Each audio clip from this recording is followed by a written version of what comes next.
현미예수님, 천년성체반 친구들 안녕하세요. 저는 중앙경성당 부자신부 천하보세요입니다. 반갑습니다.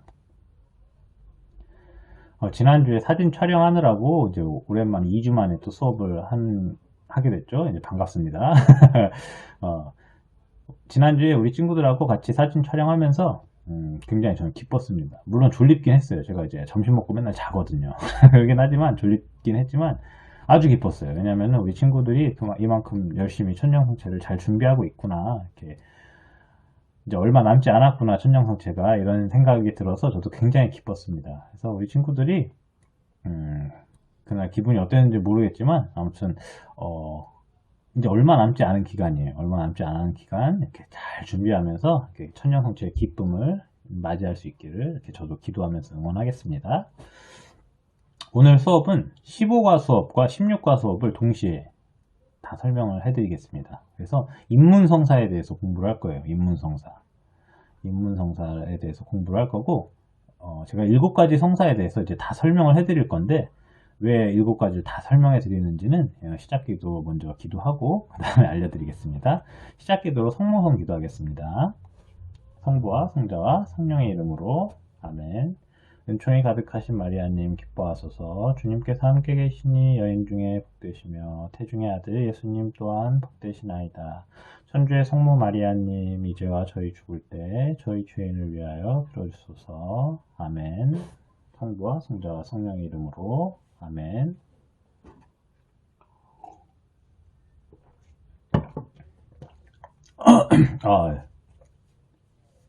죄송합니다.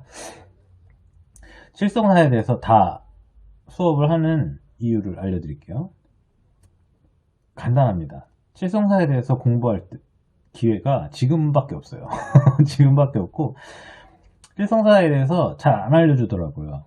그 가톨릭 교회에서. 그래서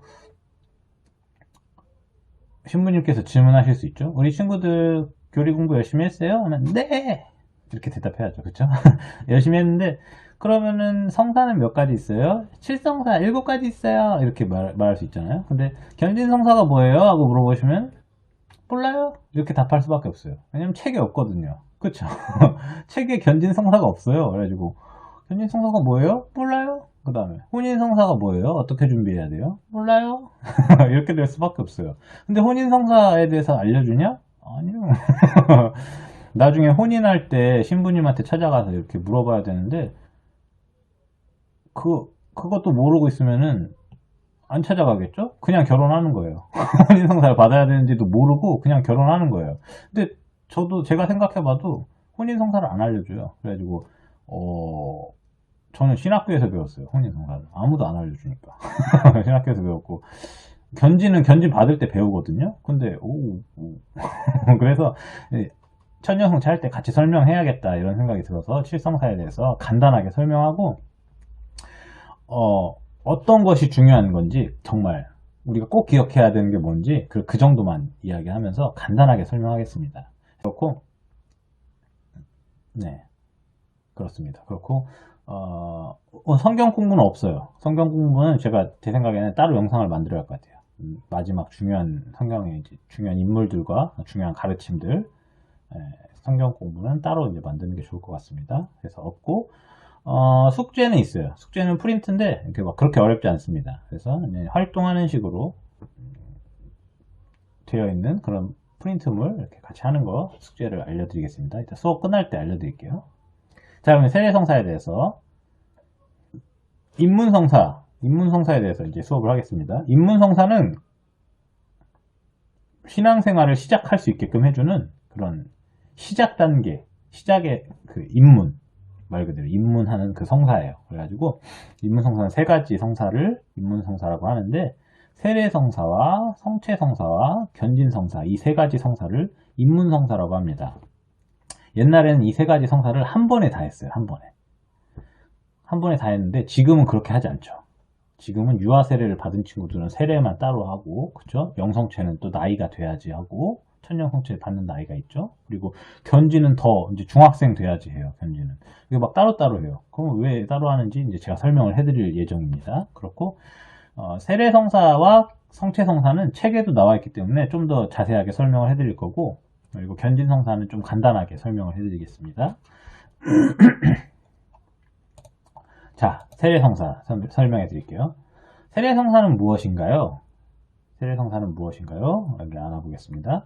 세례성사는 물과 성령으로 하느님의 자녀로 새롭게 태어나는 그런 성사입니다. 물과 성령을 통해서 하느님의 자녀가 되는 성사. 그래서 아주 중요한 성사예요. 아주 중요한 성사고 그 중요성에 대해서도 예수님께서 우리에게 알려주셨습니다. 신약 성경의 복음서를 보면 앞부분 1장, 2장의 내용은 다 어떤 내용으로 시작하냐면 예수님의 탄생과 예수님의 세례받음에 대해서 알려줍니다. 그것이 무엇을 뜻하냐면요. 예수님께서 어른이 돼서 본격적으로 활동하기 시작할 때 가장 처음으로 했던 활동이 뭐냐면 세례를 받으심입니다.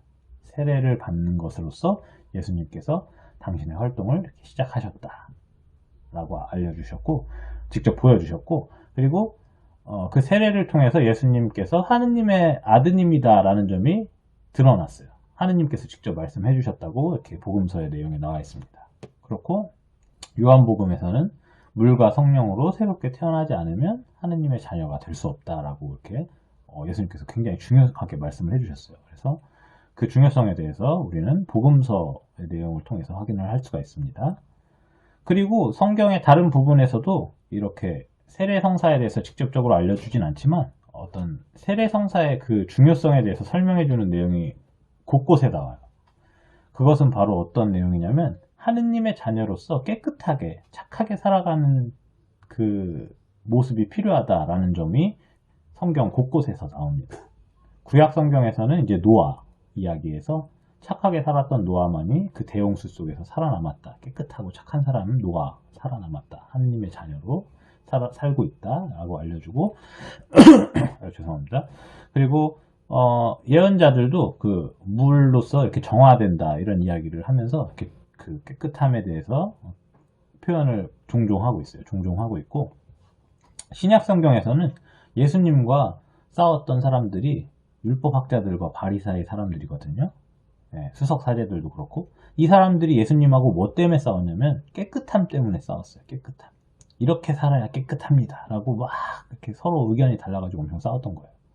그래서 그 중요성이 이제 성경 곳곳에서 발견된다는 점을 확인을 할 수가 있습니다. 그렇고 이제 세례를 받으면서 세례 성사를 받으면서 우리가 변화되는 모습이 무엇인가에 대해서 설명을 해드리겠습니다.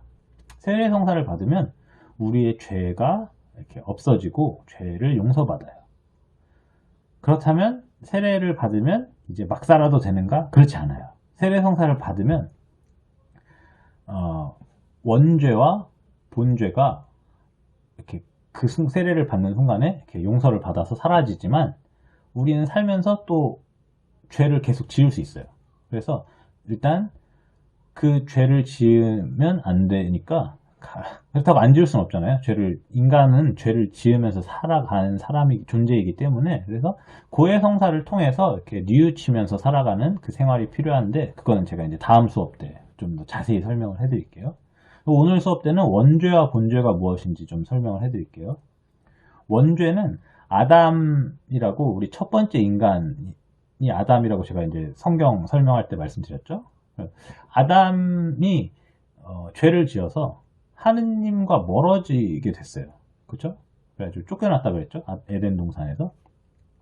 그로 인해서 하느님과 이제 따로 살게 됐잖아요.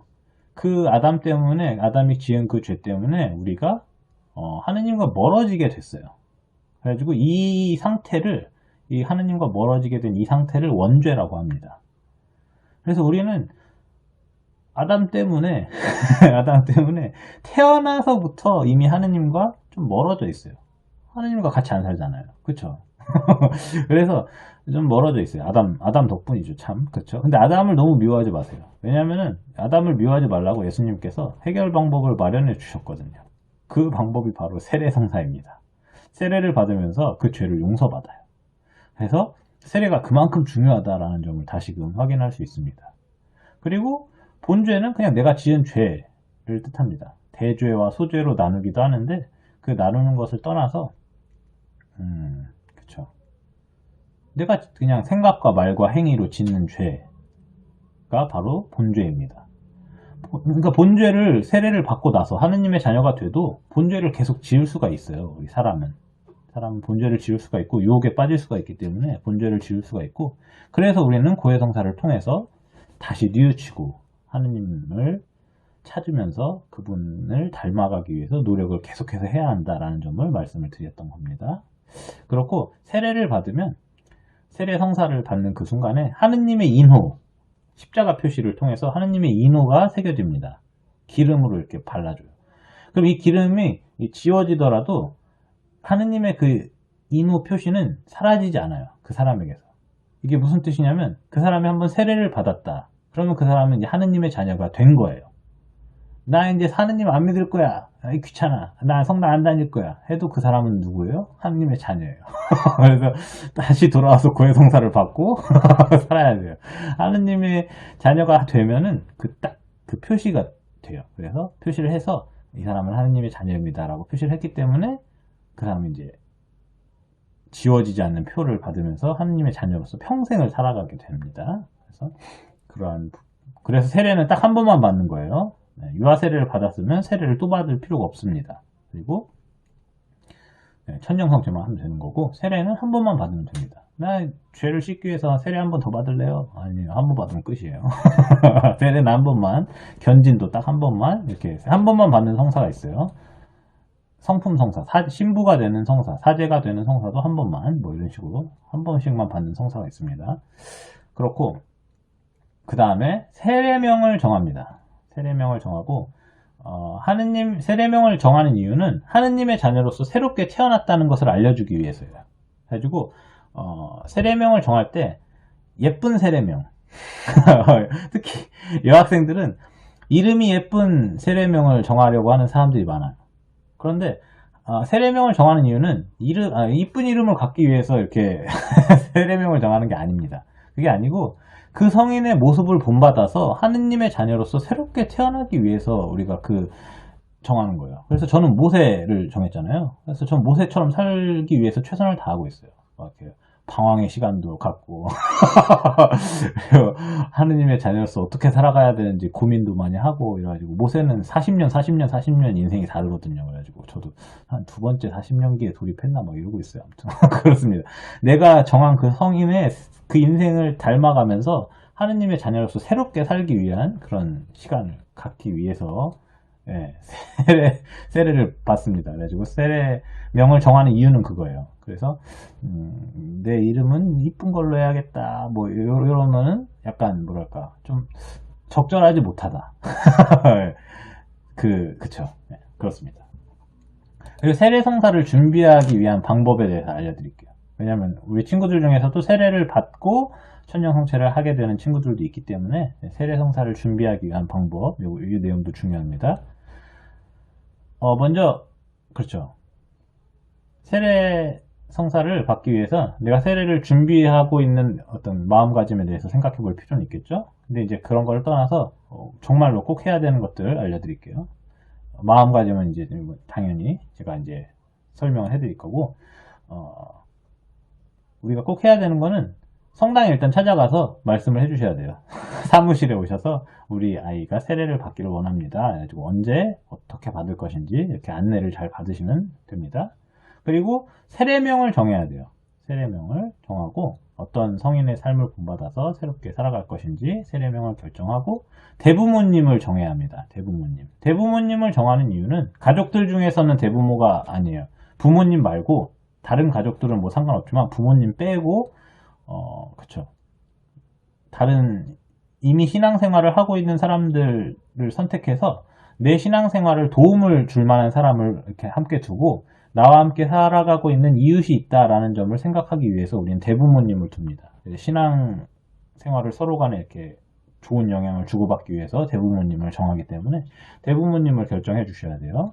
이런 준비를 해주시고 성당에서 구체적인 상의를 받으시면 이제 세례 준비를 다 할 수 있겠죠. 그렇습니다. 그렇고 세례 성사에 대해서는 여기까지 설명해 드릴게요.